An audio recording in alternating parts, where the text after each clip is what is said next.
आमर सार जो प्राथमिक शिक्षक मानकर जो ग्रेड पे अच्छी सेटा को आमर क्वालिफिकेशन अपग्रेड 2017 रे हला परे आमको से अनुरूप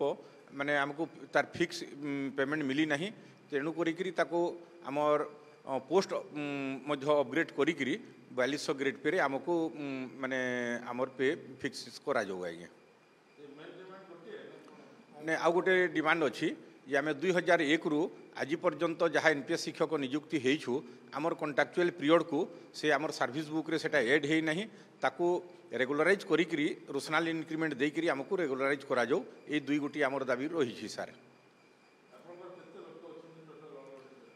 आमर 1,55,000 आमर ओडिशा रे आमर स्ट्रेंथ अच्छी आउ से भितर बहुत संख्यार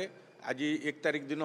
प्रत्येक ब्लॉक रे मेमोरेंडम मुख्यमंत्री सम्मानीय मुख्यमंत्री अवगते बीओ ऑफिस रे समस्ते देइछंती एवं 5 तारिख को आंदोलन को आसीबा पई समस्ते सजबाज हेलेनी आलोचना को डाकिले आम निश्चित जीवु सार आउ जेहेतु आमर आशा भी रही सम्मानीय मुख्यमंत्री प्रति जे जेहेतु आम प्राथमिक शिक्षकों को तांकर दाबी को निश्चित देवु बोलिकी कही आसुंच तेणु करी समय अच्छी जदि आलोचना हेले से जदि दाबी आमर माने पूरण कर दियंती ताहले आज्ञा ठीक रहिबो सेटा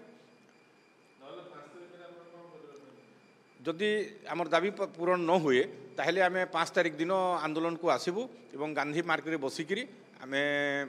सेठी आंदोलन रत होकर रहिबू सार।